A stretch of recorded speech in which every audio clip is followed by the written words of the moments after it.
Woohoo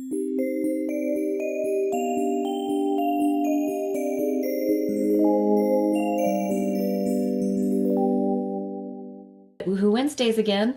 I just want to address another question this week that I've received that's going to be something I can share a piece of insight or inspiration. This week's question is, when reconnecting with old friends, how do I avoid falling into old patterns and behaviors? So whenever you have developed yourself and you've grown, and of course that's happening all the time, but then you go back and you reconnect to an old circle, and this can happen not only with old friends, but with members of family. So every year when you're going back for Thanksgiving or Christmas or some other holiday that brings you together, then you have this opportunity to share who you've become with those who knew you in a different state.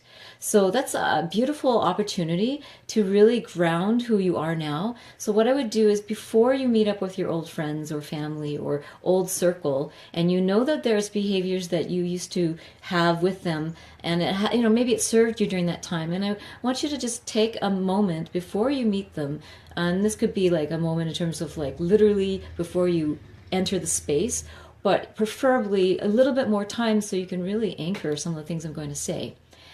So the first thing you're going to ask yourself is, what behaviors did you have in that group that are no longer desirable to you, that no longer serve you?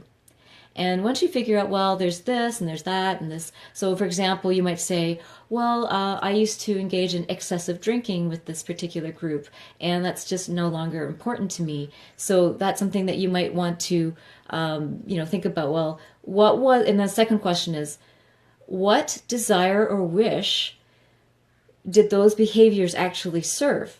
So they served you for a reason, and sometimes it's a survival reason, sometimes it's to do with protection, and sometimes it's to do with seeking love of some sort. So what was the reason that you engaged in that behavior? What was the original reason?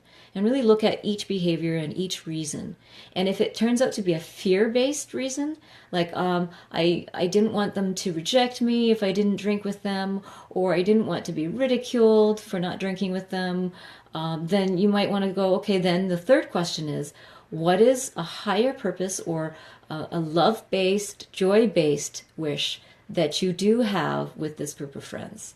And if you can even look at your old behavior, like ultimately, what were you seeking if you weren't trying to protect yourself, but what would you have loved to experience with them? And you might say things like, well, I really wanted to get along. I wanted to laugh with them. I want to feel part of the circle. I wanted to feel like I belong. And so those are all love-based desires. And that's going to be where I'm going to ask you to go next, is now when you're about to meet them again, revisit what are the love-based, joy-based reasons that you want to meet with your old friends. And then you'll think of, well, yeah, it's connection, humor, sharing, a common past, and being able to look at that past together. So you might have all these really love and joy-based reasons now to meet with them that will inspire you to think of, well, what new behaviors can serve those higher desires? And so you might think, well, instead of meeting at the old pub, and doing the old things that we used to do, maybe we could try something different together and then help the whole group evolve. Maybe everybody wants to get more fit, and you might decide, let's all go for a gentle hike together, or let's have an outdoor picnic, or let's go to a different space, maybe go to the art gallery together and hang out. Or, you could be creative with how you hang out with them and shift the environment, and that might help shift some of the dynamics. Or you might go to the old pub because it is part of your history, but do something different. So if they still want to drink excessively and you don't, then just let them know, hey, I'm just going to drink something else while we all hang out. And that's totally cool. I totally don't mind if you guys drink. So it's like coming from a place of non-judgment, so you're not judging their choices, but that you're really wanting to honor yourself. So you have to really anchor who you really are now, your current self, what you value, and then take that current self into the past circle and really embody everything that you've come to believe, embody all the values and principles and behaviors that are going to serve you in the present. This requires a lot of trust in your friends or in your family, if it's going back to a family gathering, and trust that they have the ability to see beyond the old you, because old you is still part of you. It's just that you're so multidimensional that you have many different sides that you wish to share and embody in this lifetime, and that you would like to not be able to give up your friends just because you've added other layers and other forms of focus in your life. So let's say you go to that old pub and they're drinking and you've explained, oh, I'm going to, drink this instead tonight, but totally guys, you're cool. But if you feel completely at ease, then that helps them feel at ease. So if you feel like, oh no, they're going to judge me, or they're going to feel judged by me, that, I'm better than them because I'm not doing this anymore.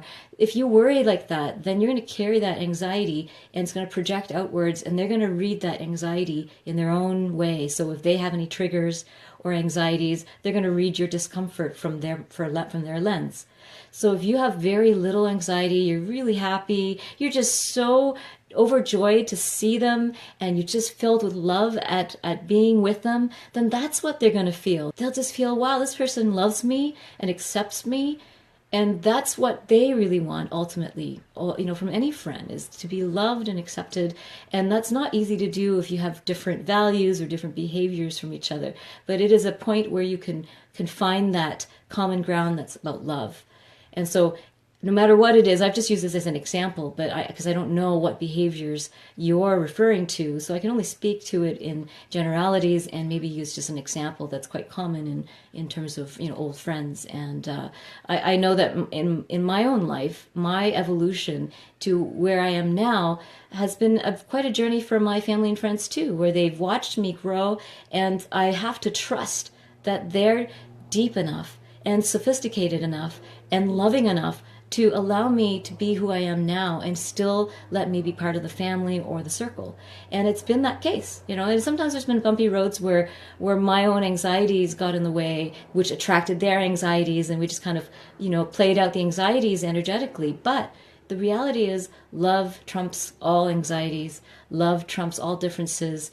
If you really love someone and they really are able to love you and you trust in this love, then it can overcome these temporary bumps in the road where they might be a little bit surprised or maybe a little bit uncomfortable at first with the changes that they see in you. And they worry too. They're worried that you won't accept them because you're different now. So it's a lot about their fears too, that they don't want you to judge them or see that they feel that they haven't grown or consider that they're still stuck or something. So it's like reflects upon them too, what your choices are. And that's what people are uncomfortable with sometimes when they see someone healing or growing and they haven't maybe focused on that yet. They just don't want to be judged. So as long as you don't judge them and you don't carry fear of being judged, then you should be able to be yourself wherever you go with whoever from the past or the present, that you can still be true and still keep those old circles and still enjoy those friendships, but maybe move it to a different dimension, because friendships also evolve. And when there's true love, then the chemistry keeps evolving, and then you can share each other's new interests with each other and help each other grow. And, when we're talking about the art of evolution, again, this practice of before you meet with your friends, really acknowledge within yourself what your values are, what you'd like to share with them about how, where you've come in life, but not as an act of superiority, but as an act of joy, right? You're like really joyfully sharing what you're into. And there's a part almost like a little invitation in your joy of, hey, maybe this is something you're interested in too. And you keep that welcome in that, so that you don't also project that they will necessarily behave in the old ways either. So there might be some projection on your part that they're going to expect you to do the same old things that they're still into it. They may not be. And, to give them space to show you how they've evolved or the nuances of who they are, that there's depth and complexity and multi-layers to who they are that you have yet to discover. So it's also not only embodying your own growth and change, but really holding space for the fact that they've definitely grown and become a deeper person and have much more to offer to the friendship. All these things are just different ways of looking at it. There's many, many perspectives, and if I were to go on further, I would have a few other different top tips to give. Hopefully that helped. If you want to join me again next week, I'll have a different question. And of course, please comment on this thread if you want to continue your conversation, because I'll be checking the thread You can email me questions at treasures@littlewoo.org or on my Facebook page, facebook.com/littlewoo.news. Please do check out my website. I have more information, more videos there. And also, if you want to learn how to work with me one-on-one, I have information about how I work with people on Skype and in person. Plus, I have some online courses that I'm developing and one that I've already got that I'm gifting this month called the Magical Sabbatical. You can join my email list to find out all this stuff and to stay in touch outside of Facebook. Lots of love. Mwah.